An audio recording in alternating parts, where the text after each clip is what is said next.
Decentralized Science, and which aspects of it are you most excited about? I view Decentralized Science as a collection of ideas that basically have to do with trying to answer the question of what are some ways in which emerging open and decentralized technologies can make science better, can improve science, the institutions of science, in a broad sense, can improve how people who are doing science can collaborate with each other and get things out to the broader public. So I think some examples of this would include, one is just funding, right? So the interesting thing about I think cryptocurrency is that, first of all, it's just a very effective fundraising tool by itself, right? Because I've used cryptocurrency to donate money to various kinds of charities, like some of them doing giving money directly to the poor, some of them, doing existential risk research, some of them also, doing longevity research or doing other kinds of science. I think my most recent, really big and significant one was donating some amount of money to Impetus Grants, which is doing longevity. So just crypto as payments, I think, is one big part of it. Like, just in addition to providing more funding for science, I think it's fascinating in how it provides for more diverse funding, right? Like, it's not just the traditional institutions, it's also a pretty wide array of individuals that can provide funding in a lot of cases.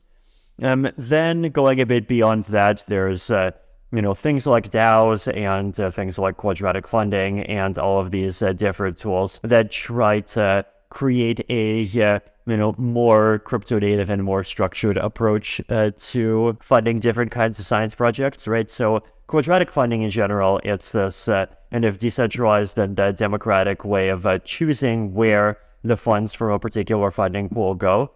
So if Project A, let's say, gets $10,000 each from 2 people, but Project B gets $1 each from 20,000 people, then Project B is going to get a much, much higher match than Project A does. And there's some really interesting mathematical reasoning for why quadratic funding is economically optimal in a certain sense. People want to read up on my explanation of that. I'm on my blog, Vitalik.ca. I have, if you just Control F for quadratic, you can find my post on the quadratic mechanisms in general.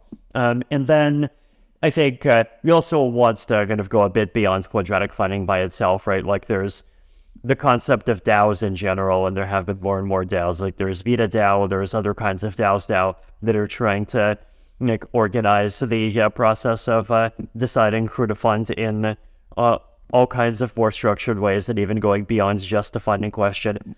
There's also potentially the concept of using like blockchain traceability or NFTs or soul-bound tokens or anything like that to try to do a better job of just maintaining the graph of who contributed how much to what. Right, because one of the big issues in academia is the whole peer review system, and the way that by itself has basically turned into its own game that is unfair in a lot of ways and gets exploited in a lot of ways and exclusive in a lot of ways, and creates a very misaligned behavior as people try to chase citations in a lot of ways. And the question of can we both try to make better versions of what the peer review or what the citation graph tries to do and what the peer review process tries to do, and also use blockchains and these tokens to really kind of weave that into the process of doing things and the process of funding things, and really make rewarding people for any contributions to the things that lead to important results downstream be something that happens much more seamlessly and much more automatically. Retroactive funding by optimism is one good example, right? So I think just zooming out of it, it's this large collection of things that people are doing with blockchains, with DAOs, with cryptocurrencies, and with soul-bound tokens, and with ZK and all of these different tools that try to reform or replace or improve on all kinds of processes in how we do science as a civilization.